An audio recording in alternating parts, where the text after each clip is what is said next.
Alright, so this video is for the PowerPoint for Lesson 6. You can follow along. We're going to be talking about families of children with disabilities, and the second half we're going to talk about skills of self-regulation to kind of piggyback up on the skills of self-observation. Now, I haven't done a great job of sticking to my 10-minute time frame, as you've probably managed to notice, so I'll try to keep it all as tight as I can. But I just want to get through as much as possible with some depth of all of the things we're covering since we're not meeting face-to-face. So look over the task list. I want to make sure to stress once again that the QQC and especially the self-reflection, those are things I've not been getting very much of in terms of feedback. So make sure you're looking at those and following through, because they will be part of your part of your participation and professionalism grade that I've been posting on Blackboard. And a special particular note, your research paper, rationale, and bibliography are going to be due this week, this Thursday on the 4th by 1:30, and I'll have a couple other reminders at the end of this lesson. And additionally, begin working on your children's books bibliography. That's something I'm not talking about a lot, so I've tried to give you some reminders about it, so try to make sure you follow up on that. Okay, so specifically with special education or special needs, we have a whole other class at Upstate that specifically covers this. It's another class that I teach, in fact. So I'm going to give you some of the highlights of some of the topics that we cover in that, but you should be able to get that information from that class or another type of training. So in terms of special education laws, in about 1975 they passed the Public Law of Education for All Handicapped Children Act. That was a pretty important move because it shifted into a governmental mandate the required services for those with special needs. And then following that, the Individuals with Disabilities Act, the IDEA or IDEA, this ensured access to and guaranteed services for special education up to the age of 21. So it's a broad range, which is really good. I believe it's just as early as 3 up to 21. There's a table in your text. I think it outlines the types of numbers that you might be looking at based on different disabilities, of how many children have actually been served through the Individuals with Disabilities Act. It's quite a lot. 504 plans, you probably heard of those. These are for students in schools who don't fully meet the requirements for a quote disability according to the IDEA standards, but those are children who might also be at risk. So they go ahead and provide some accommodations in the services at school so that they can maintain a level of achievement and stay on track. Okay, so in this text that we have as our textbook, the 6 principles of special education are listed out there, so you can read them over, but I'll briefly make a note of those. So zero rejection means that they don't exclude any student based on disability-related behavior, and that's an important phrase, so disability-related behavior. If a child is unable to regulate themselves or behave in a certain way given the disability that they have, teachers and schools cannot exclude them from services for special needs. Also, non-discriminatory and multidisciplinary evaluations are an important principle, so they want to make sure to cover as many disciplines as possible when gathering information and assessing for these children for special needs and whatever services they need, and also to make sure that there's no discrimination based on anything. And I want to make a reminder also about person-first language that we've covered a little bit. So rather than saying the autistic child, you say the child who has autism, the child with autism. That might that sort of reflects that non-discriminatory attitude. Also, appropriate education. This means individually or planned or personalized or personalization in the planning of lessons. least restrictive environment. We'll talk a little bit about more a little bit later, but that's a key part. Procedural due process basically holds all teams members accountable for the services that they provide. And also parent and student participation is really an important principle. So the collaboration of the families and the students with the service providers at the schools. And of course, physical safety, nutrition, avoiding abuse, neglect, bullying, those kinds of things are of course a part of special education program. Okay, focusing on the families who are raising children with disabilities, something that you as professionals will likely have as a part of your services will involve things like emotional support. So helping families move through what will feel like a process of grieving when, say, a diagnosis is given. It's viewed as grief because a family might have an idea or anticipate what future their child will have and their family will have. And when that future is changed, when the expectation of the future is changed, given a certain diagnosis of a disability, it's as though that future has died. And it's really reasonable to treat it like grief, like an actual loss of death. And that goal, it would be to lead the family through, or to help lead the family through, maybe with psychotherapy too, through phases of acceptance, using positivity to maintain a sense of growth through that process. Also, multicultural issues are something we always have to pay attention to. There's a disproportionate amount of minority children with special needs, and there's also other factors that that can make situations much higher stress. Low income, which is also associated with things like toxins exposures, poor nutrition, low birth weight, etc. There's often medication involved with disabilities, and that's something that, of course, the doctor will decide and monitor and regulate, but it'll be something that you'll really need to be aware of, because you'll need to know when medications change, when there's a change of dosage or of type, and you can help the parents move through those difficult times too. Respite and support, that's huge. Families who have high stress lives, who are also feeling the extreme challenges of what a disability might bring in their family, need breaks. Just basically, they need support and they need time away from the day-to-day grind and stress of what they might be dealing with. And an important thing to keep in mind is the more severe the disability, the more challenges that the family, and particularly the parents, are going to be facing, just as a rule of thumb. All right, turning our attention now to early identification and intervention. Early intervention programs are really, really important. Research has shown that time and time again that the earlier the intervention is given, the more effective its results can be. But in order to qualify for those early interventions, a child must be experiencing developmental delays in cognitive, social, emotional, or adaptively developmental areas, and those must be measured by diagnostic tools that are kind of standardized. Those are assessments or tests. Age 3 of 5 with a diagnosis of a disability receive free public education that's appropriate, and that means, again, it's personally planned or individually planned. And also another thing that you'll be familiar with as you work with students with disabilities is the Ifsp, the Individualized Family Services Plan. And there's a good chart of some components or some basic parts of that type of plan on page 156. Another very common or popular program that's available is the IEP, the Individualized Education Program. This is for students from ages 3 to 21. And there's covered the components of this again in our text on page 161. Although they're rewritten every year, or they're written every year, they're reassessed or reevaluated completely every 3 years to ensure that the services that are being provided are appropriate ones for each individual child. So those programs are supposed to grow with the child and develop with them. They include things like differentiation of instruction, accommodation of services, assistive technologies like computers and cochlear implants and things like that. Also, least restrictive environments, I mentioned we're going to come back to. There's a good show of the spectrum of least restrictive environments on page 164.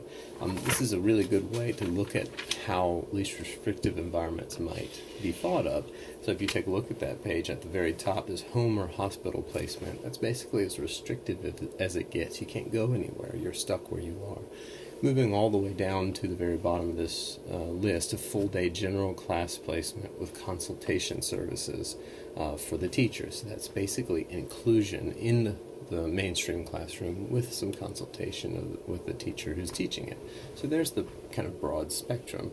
Now, things you need to think about when a child is involved in special needs services. Stigmatization can very well happen, and what that means basically is other students and maybe even teachers and parents see that student enter into a special needs situation, and they assign that student a kind of label in their own minds about what kind of student they are, what kind of child they are, what kind of person they are. And that's something that we can manipulate or that we can influence by the way that we talk with the student or about them. This is where person-first language comes back into play.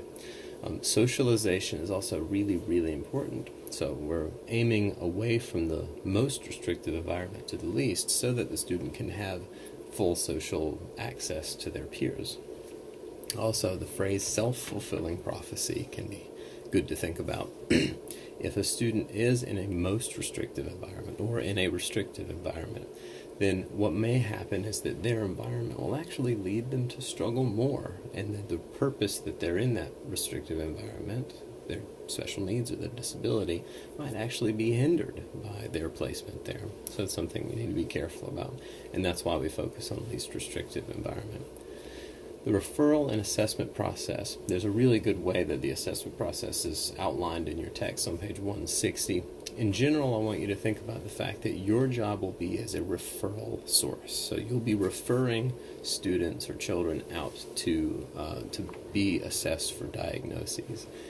General educators do not diagnose. Teachers don't have the job of giving assigned diagnoses. Their job is basically to screen, and there are screening assessments or screening tests that you can use based on just conversation with the student, some checklists, things like that can actually help you assess whether or not a referral to one professional or another would be most appropriate. Okay, so an evaluation team is made up for a formal assessment or for a formal evaluation for possible diagnosis of special needs. It includes a lot of different people. School psychologist is really important. The psychologist will actually do the diagnosing if it's a special needs diagnosis. Other professional speech and language specialists, school administrators have to be on board, of course, resource teachers, those who will be teaching them in a resource classroom, etc. Parents will always be an assumed active partner in these kinds of processes, but that might be something you have to remind yourself and remind the parents of. But it's a really important thing to be reminded of. Attitude. Attitude is extraordinarily crucial in the way that we relate to the children who might be experiencing the diagnosis of special needs in their families. Our attitude as professionals coming to them has been shown to be the most important influencing factor in what they get from us in terms of services.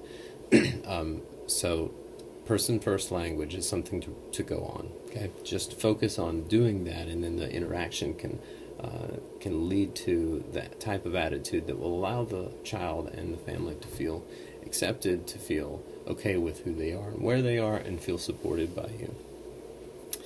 Supporting parents through this process, that's really the good way to go, because you can experience a lot of good positive influence on the child's life one-on-one with them, and then as you influence their home life given their parents and your relationship with parents, that's when things can really begin to flourish too. So maintaining a positive, friendly, patient, empathic, open and honest, those kinds of descriptions for your own attitude toward them will lead you toward that path. Community support connecting parents and families to the community resources that they have around them. This is why we go to safe homes. This is why we'll be going to Emerge Family Therapy next week, for instance. This is a crucial role of the professional. To parents come to you because you're watching their child, taking care of their child, educating their child, caring for them, and they ask you questions about things that you can best provide answers for by sending them out into the community that they're already a part of, and to access resources that they already have at their disposal. Okay, switching gears here a little bit. Skills of self-regulation.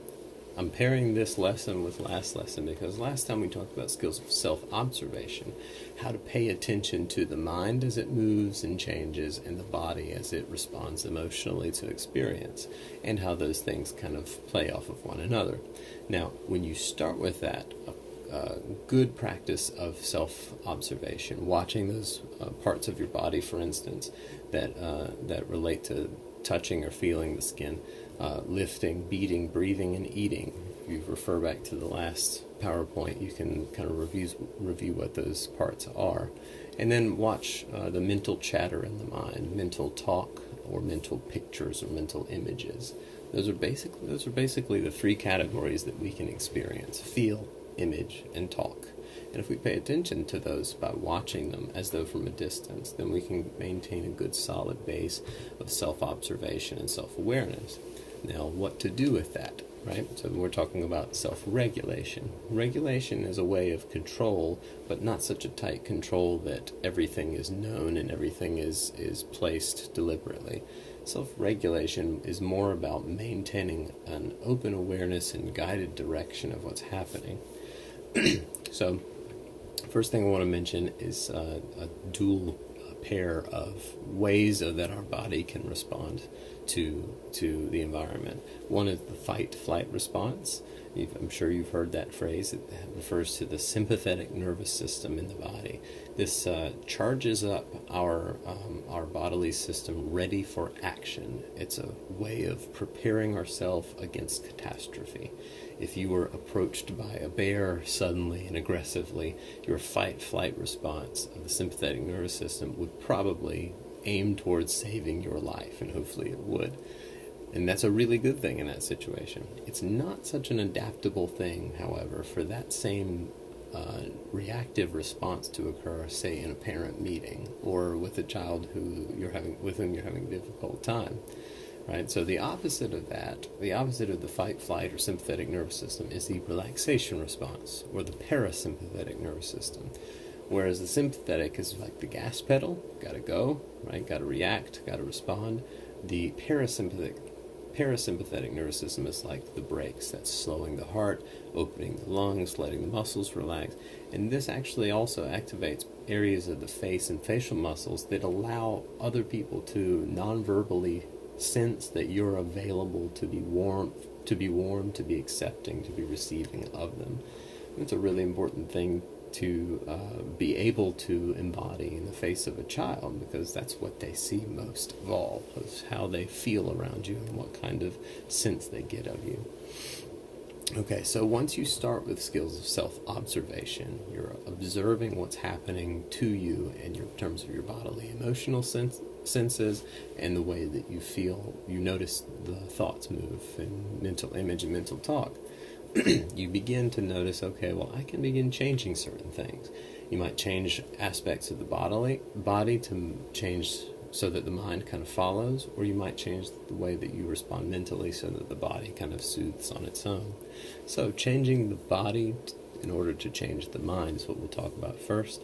What I really encourage you to do, even though, as I've mentioned, I've not quite limited my talks to 10 or 12 minutes, take a moment and pause this video after I explain each of the strategies I'm going to give you. I'm going to give you some strategies that I want you to try, okay? So the first one has to do with breathing, right? So in order to manipulate or change the way the body feels so that the mind kind of follows along, aiming toward this relaxation response of this parasympathetic nervous system, simply taking deep, full, slow breaths in and completely emptying the lungs slowly is a really good way to practice it. So you simply breathe in through the nose, filling the body with air, and then slowly, completely exiting the air of the lungs. Try to do it so that you fill as much as you can and empty, completely collapsing the lungs, okay? So pause the video now and try to do that a few times, just to see how it feels. Okay, the second strategy here is counting the breaths. So this is counting the duration of the breaths. Breathing is similar to the first one. Breathing in for about 5 or 6 seconds. So you're counting as you're breathing in, filling up, timing the breath so that you're filling up for 5 or 6 seconds. And then as you breathe out, you double that number. You breathe out for twice as long as you breathe in. So you breathe out for 10 or 12 seconds. Okay? And the purpose for doing this has to do with what's called an arrhythmia in the heart. Okay, so the heart actually does slow down and speed up at different times on its own. It's supposed to. When you're breathing in, it actually speeds up a little bit. When you breathe out, it actually slows down a little bit. It's called respiratory sinus arrhythmia. And so what you're doing is capitalizing on that by slowing the heart rate down overall, because you're spending more time breathing out and breathing in. Okay, so pause the video now and try that a few times. All right, simple paying attention to the breath. This is the third strategy of breathing. Can also be a really soothing or relaxing exercise too. So simply feeling the way the breath enters and exits the nose, the cool in-breath and the warm kind of out-breath. Hit it when the breath hits the back of the throat, filling and emptying the chest, the stomach expanding, contracting. Simply closing your eyes and paying attention to these bodily sensations can be a really soothing thing.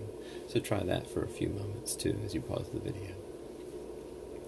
Okay, so focusing on muscles now rather than breathing, there are a couple of ways you might pay attention to your muscles to try to change the body in order to allow the mind to change too. Scanning with an itemized inventory. What that means is you place your attention, say at the top of your head, and notice all of the muscular sensations and the sensations even of the bones, if you could try to think of it in those terms. Scanning all the way down with your attention, noticing the forehead muscles, muscles around the eyes, the cheeks, the nose, inside the mouth, the throat, and then the back of the head. It can take a minute, but it's really helpful and soothing. Get to the shoulders, you might notice your shoulders drop down to your arms, through the front of the chest and the stomach, down the back, and then go deeper in when you get to the torso. What does the heart feel like? What do the lungs feel like? What do the other organs like the stomach and intestines feel like? If you pay attention all the way down to the very tips of your feet like that, it'll take a few minutes, but you'll notice over time your body moves into more of a relaxed state, and your mind will follow it there. Another muscular, so try that. Pause the video and try that for a few moments. Another technique or strategy toward changing the body to change the mind is tension and release. So if you notice, say your shoulders feeling really tense if you're feeling stressed, try doing the opposite of what you might want to do. So tighten them up really, really tight. Okay? Hold for about 5 or 6 seconds and then purposefully relax them again. Okay, and as you do this a few times in a row, you'll notice you'll gain a sensitivity to noticing when they're high tension, when they're low tension, and then you can begin to kind of move them up and down in that way, and you can begin to lower the tension when you want to. Okay, so switching gears now, we're going to, instead of changing the body to change the mind, we're going to change the mind in order for the body to follow along and move toward that relaxation response of the parasympathetic nervous system. So the relaxation response is activated by the body changing, but it's also activated by when the mind changes. And the probably most important thing I like to stress is that we can not always choose what we think, right? Thoughts enter our mind, words come up in our mind, images come up in our mind. We can't really help that. But what we can help is whether or not we feed those thoughts, if we want them to stay or not. And what feeding them means is basically indulging them by thinking them more or following them more or trying to keep them away or reject them. Either of those things actually feeds those thoughts. So if you're having negative thoughts, for instance, negative emotion, negative memories, and you pay attention by trying to make it go away, then it's going to come up more. If you're trying to change it or force it into a different thought, you might end up actually feeding it a little more too. So here are 3 strategies that I'd like to ask you to try by pausing the video. Thought stopping. That's basically just cutting the thought away. Even imagine that you're cutting it away and it's floating off. Okay? So you can try that. Just bring a thought to mind and try cutting it away and see if you can kind of get it to go away quickly. And it might last for just a moment, but it'll give you a foothold to be able to do something else. Question it. So if you have a negative thought in mind, use rationality. Is it true? Is this a negative self-view true right now? Where's the evidence? What does it do to me when I maintain this negative thought? What would I be without this negative thought? Really question it. Redirection. That's simply moving your attention from that negative thought to something else.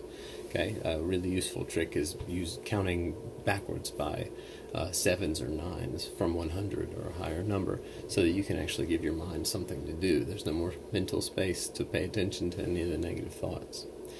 Okay, so promoting helpful, positive through affirming self-talk is another way you can actually morph the self-talk, if that's what you're experiencing, into something more positive. You might do that also by trying to cultivate a sense of compassion. That's basically that you focusing on positive images and positive wishing for your own well-being and for the well-being of others. You're modifying your attitude toward yourself and others. And also, lastly, reminding yourself of the shared experience that we all have.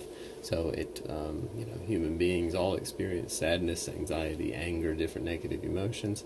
And when we can remind ourselves that we're not alone in that, it can actually relieve us a little bit. And then that's the way that our body can actually follow our mind in the way that it changes. So, we've gone over several of the strategies that I've presented here for you. Try experimenting with them for a few minutes. Okay, and for the practice and the demonstrate portion of this lesson, they kind of go together. Read over the practice portion.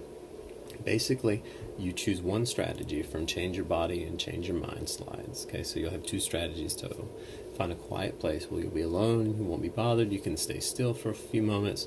Try to maybe even close your eyes, take a few deep breaths to be settled. Then bring to mind something really distressing or negative, something in your life now, some memory from earlier in life. Not too serious. If you've experienced really traumatic memory, that might not be something that you focus on trying on your own. But do something that you can feel kind of the anxiety, the anger, the sadness, to the extent that you can actually work with a little bit. Then use your skills of self-observation, scanning the body in those areas and watching mental talk and mental picture, and try to notice as fully and clearly as possible what's happening in your mental and physical system of experience.